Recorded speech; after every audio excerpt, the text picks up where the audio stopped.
Irresponsible people మొత్తం police డిపార్ట్మెంట్ను లేకుండా చేసి పోలీస్ డిపార్ట్మెంట్ను పలసగా అక్కడ పెట్టి ఈ చావులకు కారణమైన వీళ్ళందరి మీద కూడా యాక్షన్ తీసుకోవాల్సిన అవసరం ఉంది.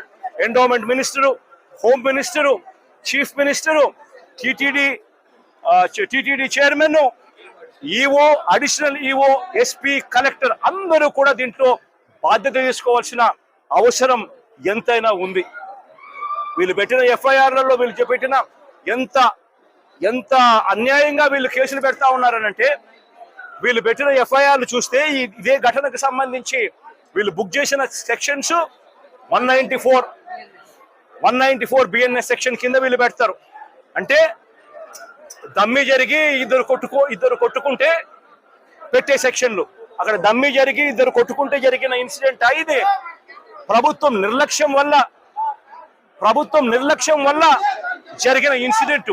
అంటే దానికి 105 బిఎన్ఎస్ పెట్టాల్సింది పోయి కావాలని కేసును నీరుగార్చేందుకు ఒక చిన్న కేసు కింద దీన్ని తీసి పక్కన పడేసేందుకు వీళ్ళు ఇంత దారుణంగా ఎఫ్ఐఆర్ బుక్ చేస్తా ఉన్నారనంటే వీళ్ళకి కనీసం మానవత్వం లేదు, కనీసం చిత్తశుద్ధి లేదు, వీళ్ళు ఏదైనా బాగా చెయ్యాలి అన్న ఆలోచన అంతకన్నా కూడా లేదు. తిరుమల తిరుపతి దేవస్థానానికి సంబంధించిన పరువును, ప్రతిష్టను పెంచే పరిస్థితి నుంచి దిగజార్చే పరిస్థితి ఎప్పుడు వచ్చింది అని అంటే అది చంద్రబాబు నాయుడు గారు ముఖ్యమంత్రి అయిన తర్వాతనే మొట్టమొదటిసారిగా ఈ అడుగులు పడతా ఉన్నాయి, జరుగుతా ఉన్నాయి. అది తప్పుడు వాక్యాలు చేస్తూ టీటీడీ లడ్డు విషయంలో లేని అబద్ధాన్ని సృష్టించి అబద్ధానికి రెక్కలు కట్టించి తిరుమల వెంకటేశ్వర స్వామి లడ్డూ ప్రసాదాన్ని సైతం అప్రదిష్ట పాలు చేసిన చరిత్ర కలిగిన ఈ చంద్రబాబు ఈ రోజు మళ్ళీ తిరుమల తిరుపతి దేవస్థానంలో ఒక బ్లాక్ మార్క్ గా నిలిచిపోయే ఇంకొక ఘటనకు కూడా ఇదే పెద్ద మనిషి మళ్ళీ ఈ రోజు తాను చేసిన చర్యల వల్ల ఈ రోజు మళ్ళీ అదే జరిగింది.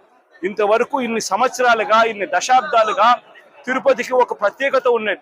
ఇక్కడికి వచ్చిన క్రౌడ్ మేనేజ్మెంట్ లో క్రౌడ్ను మేనేజ్ చేసే విశిష్టత తిరుమల తిరుపతి దేవస్థానానికి ఉన్నట్టుగా ఎక్కడా ఎవరికి లేదు అన్న ఖ్యాతి, పేరు ఉన్న దాని నుంచి ఏకంగా తిరుమల తిరుపతి దేవస్థానంలోకి అడుగు పెట్టాలి అని అంటే చంద్రబాబు నాయుడు గారు లాంటి పాలకుడు ఉన్నప్పుడు